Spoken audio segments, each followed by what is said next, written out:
Na palavra de Deus está escrito: de graça recebeste, de graça dai. Ajude-nos a compartilhar o Evangelho. Dê o seu like, inscreva-se no nosso canal e ative o sininho. Obrigado. Mas há um Deus nos céus que revela os segredos.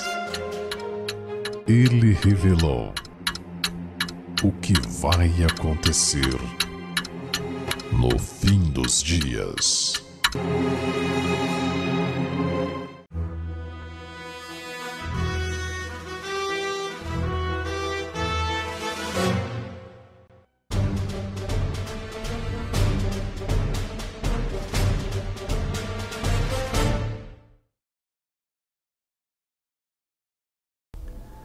Profecias ou dom de línguas? O que é mais importante segundo a Bíblia? Vejamos o que está registrado no livro de 1 Coríntios, no capítulo 14, a partir do versículo 1. Segui o amor e procurai com zelo os dons espirituais, mas principalmente o de profetizar. O apóstolo Paulo abre então esse capítulo mostrando de cara: procure todos os dons, mas principalmente o de profetizar. Por que razão será o apóstolo Paulo apresentaria nesse aspecto que o dom de profecias bíblicas é mais importante? Porque o dom de ensinar as profecias é mais importante. O livro de Provérbios traz uma frase bastante contundente em relação a isso. Diz simplesmente assim: não havendo profecia, o povo se corrompe, mas o que guarda a lei, esse é bem-aventurado. Então, a profecia tem este papel de não permitir que a igreja se corrompa, de poder realmente fazer com que a igreja esteja sendo santificado pela vontade, pelo desejo de Deus. Mas não só isso. Não havendo profecia, o povo se corrompe, mas o que guarda a lei, este é bem-aventurado. Então há uma ligação íntima entre a profecia e a lei de Deus. E vamos ver por quê. Versículo 2. Porque o que fala língua estranha não fala aos homens, senão a Deus. Porque ninguém o entende e em espírito fala mistérios.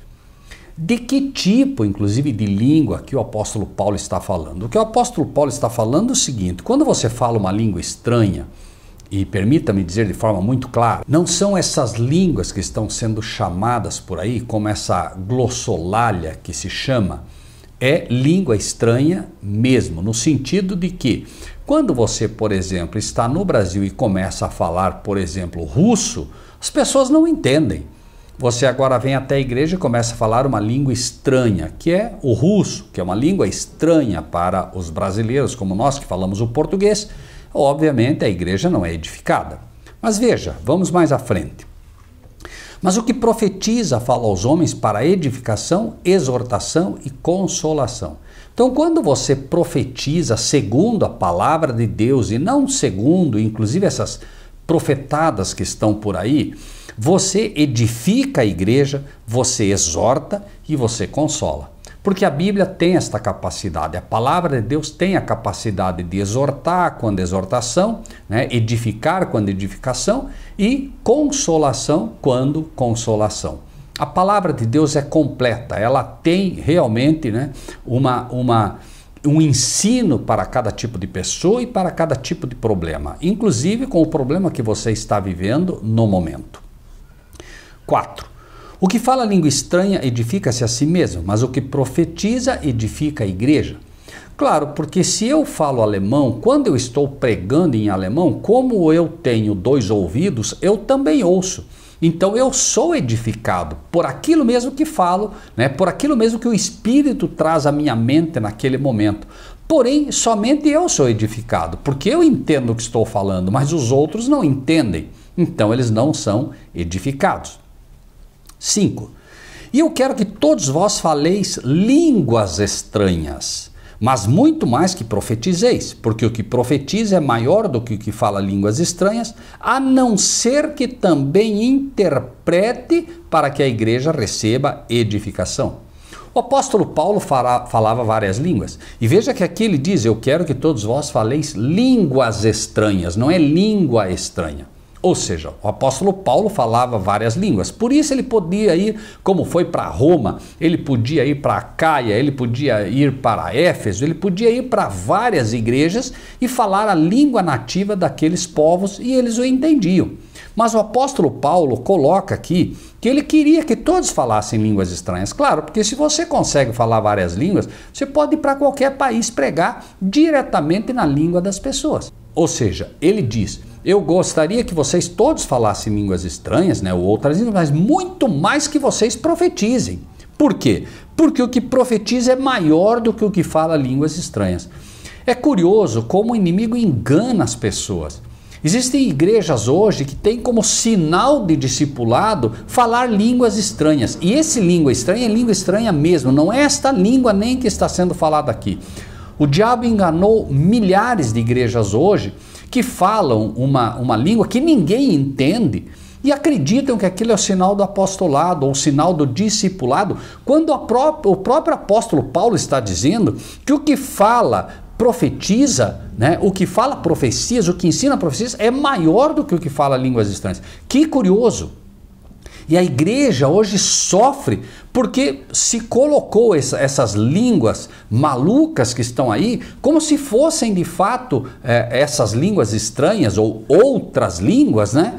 E pior do que isso, coloca-se inclusive como se você falar uma língua dessa que não edifica a igreja, que não ensina a igreja, que não traz nada de bom para a igreja, como se fosse o sinal do discipulado ou o sinal de ter recebido o Espírito Santo. É absurdo o que o inimigo tem feito com essas igrejas. Mas sigamos. Ele ainda diz no versículo 5, veja, né? O que fala línguas estranhas, né, é menor, a não ser que haja quem interprete. Ora, por que interpretar? Claro, se está pregando em alemão, tem que ter alguém que interprete o alemão, que traga o alemão para o português, para que as pessoas possam entender. Veja que novamente você entende aqui como está sendo dito, né? A não ser que haja quem interprete. Se não tiver quem interprete, não vai edificar a igreja. 6. E agora, irmãos, se eu for ter convosco falando línguas estranhas, o que é que aproveitaria para vocês se vos não falasse ou por meio da revelação, ou da ciência, ou da profecia, ou da doutrina? Quer dizer, se eu vou até vocês aqui no Brasil e começo a falar inglês, ou começo a falar em espanhol, do que vai adiantar para vocês? A não ser que haja revelação, né? Revelação, ciência, profecia ou doutrina. Eu tenho que escolher uma dessas coisas realmente e fazer isso inteligível para as pessoas, porque senão a igreja, repito, não é edificada. Da mesma sorte, se as coisas inanimadas que fazem som, seja flauta, seja cítara, não formarem sons distintos, como se conhecerá o que se toca com a flauta ou com a cítara? Olha o exemplo que ele coloca aqui. Eu não sei tocar flauta. Imagine que eu comece agora simplesmente soprar na flauta. Vocês não vão entender nada. Não vão saber se eu estou tocando uma música conhecida ou não. Não se entende nada. E, obviamente, ninguém é edificado nesse louvor. Agora, se alguém sabe tocar a flauta e toca na flauta uma música bonita, um hino bonito de Deus, a igreja louva junto com ele. Mas se não entende, se não sabe tocar, olha o exemplo que ele coloca. Por quê? Se a trombeta der sonido incerto, quem se preparará para a batalha? A trombeta tem toque certo para avançar, para recuar. Né? Se a pessoa não sabe, não conhece esses toques, não sabe tocar a trombeta direito, quem que vai se preparar para a batalha? Ele não sabe se é para avançar, se é para recuar, se é para ficar, se é para... Não sabe o que é para fazer, não sabe se é para a infantaria avançar ou se é o grupo motorizado, enfim. Né? A batalha viraria uma confusão. O general não tem como no meio de uma batalha ficar gritando. Né? As pessoas que estiverem mais atrás não ouvem. Então a trombeta tem que dar o sonido certo. Assim também, a pregação tem que ter o sonido certo, tem que se falar de forma inteligível, de maneira que as pessoas entendam o que se está falando. 9. Assim também vós, se com a língua não pronunciardes palavras bem inteligíveis, como se entenderá o que se diz? Porque estareis como que falando ao ar. Quer dizer, você está na igreja, a igreja cheia, você está falando para o ar, porque ninguém está te entendendo. Será que o apóstolo Paulo poderia ser mais simples do que ele está sendo aqui, irmãos? E mesmo assim, muitas igrejas insistem com este erro. Há, por exemplo, tanta espécie de vozes no mundo e nenhuma delas é sem significação. Há muitas espécies de vozes no mundo. Alemão, inglês, francês, italiano, português, português de Portugal, russo, mandarim, enfim, há muitas vozes no mundo, mas todas elas, veja, têm significado, Todas elas têm seu significado, nenhuma delas as pessoas falam e ninguém entende, Você quando fala para um chinês, o mandarim, ele entende. Você quando fala o português para um brasileiro, ele entende. Quando você fala inglês para um americano ou para um inglês, ele entende.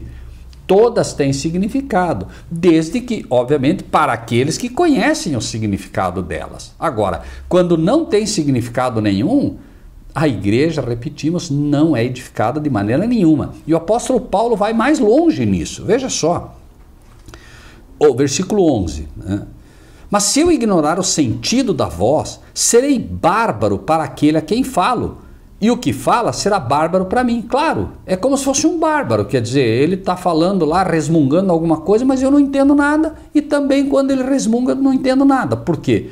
Eu estou falando em português, ele fala inglês. Ele está falando inglês, eu falo português. Eu sou bárbaro para ele, ele é bárbaro para mim, ou seja, é como se nenhum dos dois entendesse nada. 12. Assim também vós, como desejais dons espirituais, procurais sobejar neles para a edificação da igreja. Deus deu dons para a igreja com um objetivo, edificar a igreja, todos eles. Não há um só dom que não tenha sido dado para edificar a igreja, para fazer a igreja crescer. Mas esse, entre aspas, dom de línguas que está por aí, não edifica nada, não ajuda nada, só cria confusão, na verdade, dentro da igreja. E vejam como. 13. Pelo que o que fala língua estranha, ore para que a possa interpretar. Então, se você, por exemplo, agora quer ir para a França, você tem que pedir a Deus para que tenha quem interprete lá, ou que você mesmo possa interpretar. Então, você vai até lá, não tem um intérprete, você vai pregar hoje lá na França, Se você, por exemplo, não sabe o francês, tem que ter alguém que interprete, ou você mesmo tem que interpretar. Para você interpretar, você tem que conhecer o francês, Então, obviamente, se você vai até um local e você vai apresentar na língua nativa, não vai precisar interpretar. Mas se você vai num local e não sabe, tem que ter quem interprete, Ore para que a possa interpretar. 14.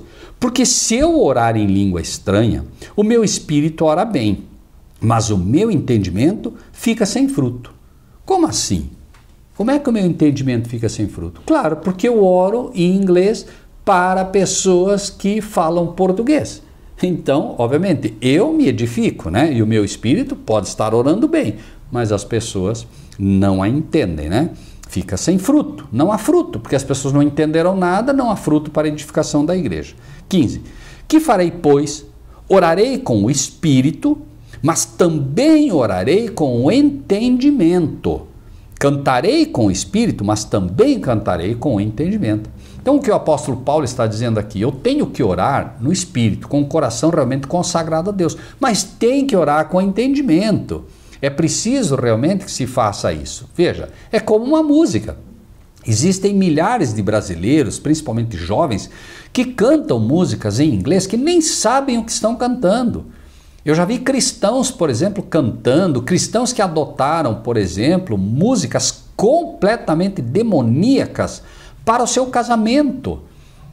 Existe uma música, inclusive, que é a música que se usou muito, que é aquela música do tema do filme Crepúsculo, que é aquela filme de vampiros, é uma declaração de amor ao diabo, aquela música, e vários cristãos usaram no seu casamento. Uma música que é uma declaração de amor ao demônio. E por quê? Porque não conhecem. Ela está em inglês, e aí eles não entendem a letra e nem percebem que é uma declaração ao diabo, inclusive uma declaração quando o diabo estiver condenado aqui na terra por 1000 anos. A música é exatamente isso, né? 1000 anos, né? 1000 years.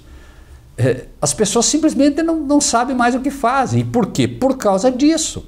Se ouvissem essa música e a interpretassem em português, veriam o perigo dela. Por quê? Porque, como dizemos, é uma música que é uma declaração de amor ao inimigo, né? Então, versículo 16. De outra maneira, se tu bendisseres com o Espírito, como dirá o que ocupa o lugar de indulto, o amém, sobre a tua ação de graças, visto que não sabe o que dizes? Ora, é até complicado, né? Você se ajoelha, aí estamos, por exemplo, em 10 pessoas, nós estamos aqui no Brasil, a pessoa começa a orar em chinês. Você nem sabe o que ele está dizendo. Como é que você vai dizer amém? Você não tem ideia, você nem sabe quando acabou a oração dele, porque você não consegue entender. Se ele der uma pausa, por exemplo, para continuar, você não sabe se é hora de dizer amém, se é hora de o que fazer. E mais, você pode estar dizendo amém, por exemplo, para uma oração que ele está fazendo para um demônio. E aí? Você como cristão, ele está orando para Buda, você vai dizer amém. Você como cristão, ele está orando, né, como espírita que é, a um anjo caído. Você vai dizer amém? É complicado. Veja, o apóstolo Paulo não erra no que está dando à igreja. Esse é um ensino para a igreja de Deus. 17. Porque realmente tu dás bem as graças, mas o outro não é edificado. Ainda que a oração dele seja uma oração correta, você não é edificado porque você não entendeu nada do que ele falou, né? E a oração está para edificar a igreja também. 19.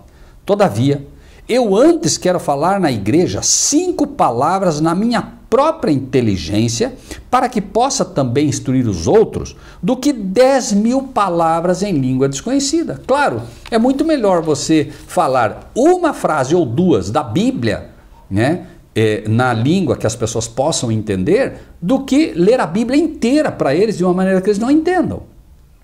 Não há sentido, né, no que se faz dessa maneira. 20. Irmãos, aqui é um apelo impressionante para a igreja. E por favor, se você é um pentecostal, não leve isso por mal. Tome apenas como um ensino de Paulo para você que precisa disso. Esse é o remédio para a cura deste problema gravíssimo que assola as igrejas. Esse é um engano do demônio violento que acontece nas igrejas. E veja o que ele diz: irmãos, por favor, não sejais meninos no entendimento, não sejam como crianças, por favor. Mas sede meninos na malícia e adultos no entendimento. Analise o que está acontecendo. Veja se tem alguma coisa a ver com a Bíblia, com a forma como Deus, a forma como Cristo resolveu ensinar a sua igreja esse tipo de manifestação. 21. Está escrito na lei: por gente de outras línguas e por outros lábios falarei a este povo, e ainda assim não me ouvirão, diz o Senhor. Ele está dizendo, olha, eu vou usar pessoas de fora que falam em outras línguas. Então, por exemplo, como o profeta não tem honra na sua terra, nós trazemos pessoas de fora. Você traz uma pessoa americana, você traz um francês, você traz um italiano, para que possa vir pregar para a igreja. Mas tem que ter um intérprete, porque ele diz aqui, por gente de outras línguas. Claro, o apóstolo Paulo, quando ele ia para as outras cidades, para as outras nações, para os outros países, ele falava em outras línguas. Estava se cumprindo também o que era dito aqui. Mas tinha quem interpretasse, ou ele próprio interpretava. Não, o que ele lia e aí, ou falava, né, na língua nativa e depois interpretava para eles, se fosse o caso, né, quando houvesse necessidade.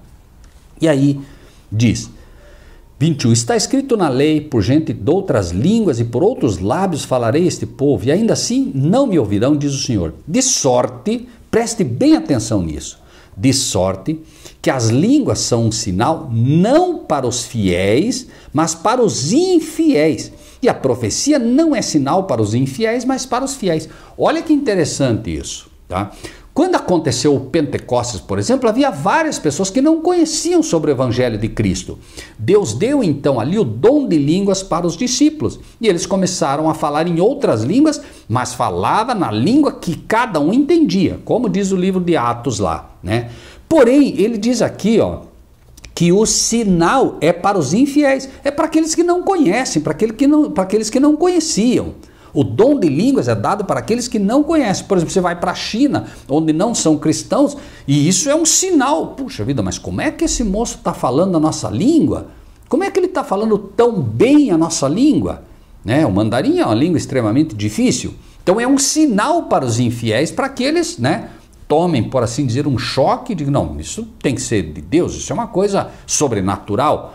E agora eles são chamados, mas isso não é sinal para os fiéis. Para os fiéis é a profecia. Por quê? Porque a profecia que edifica. Quando você começa a explicar para as pessoas as profecias de Daniel, para os crentes que não entendem essas coisas, que não conhecem essas coisas, a igreja é edificada.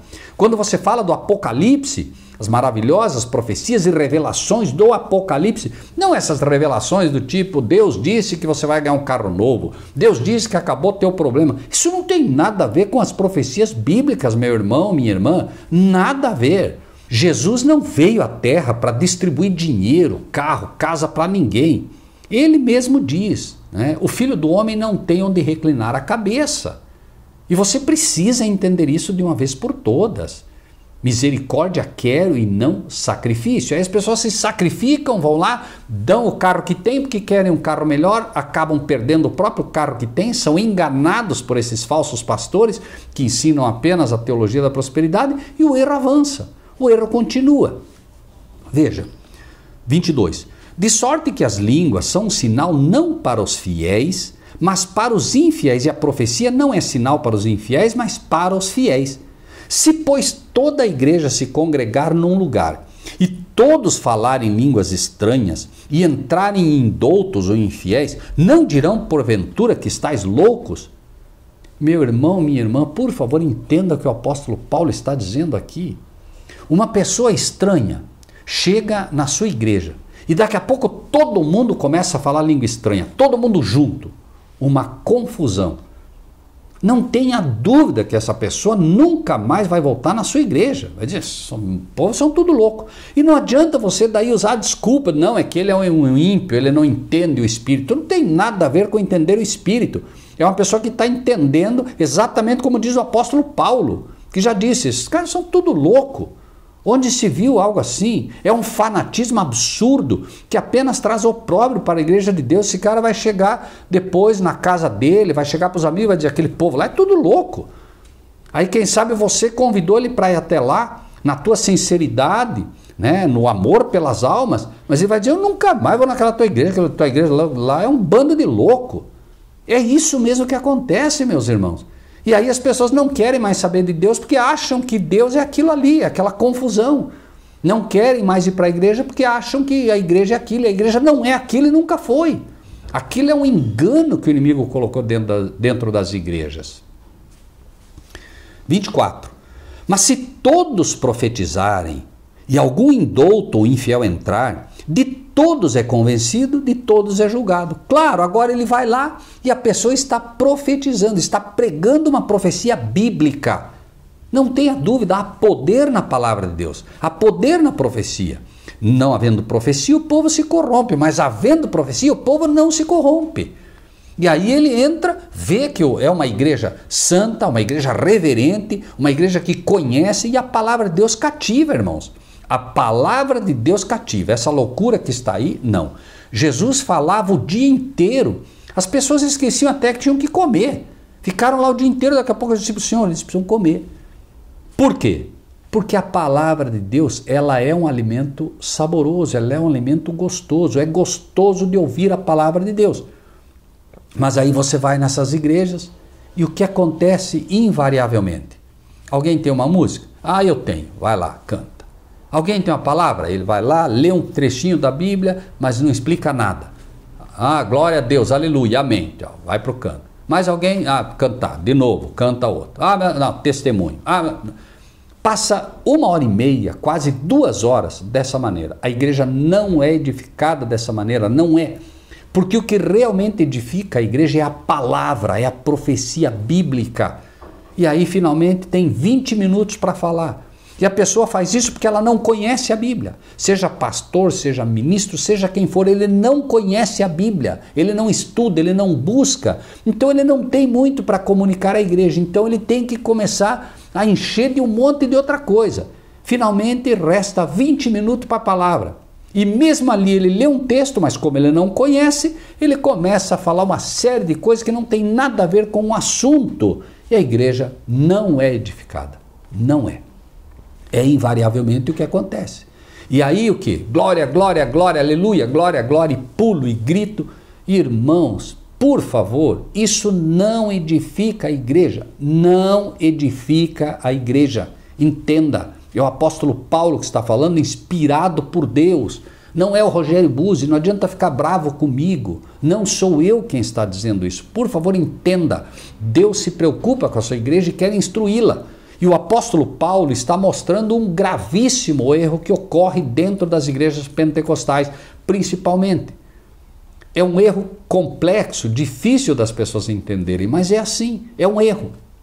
E finalmente ele ensina, 24, mas se todos profetizarem e algum indouto ou infiel entrar, de todos é convencido e de todos é julgado.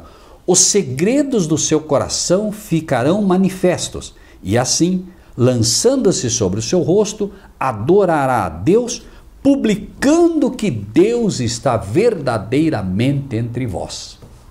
Essa pessoa que vai até sua igreja pela primeira vez, ela tem dois caminhos. Ela vai, porque finalmente ela foi convencida, quem sabe por você, ela foi convencida pelos anjos de Deus, mas veja bem, ela foi convencida por você se o que ela vai ouvir lá é uma loucura. Ela chega até lá, ela ouve uma confusão. Todo mundo falando ao mesmo tempo, falando uma língua que ninguém entende nada.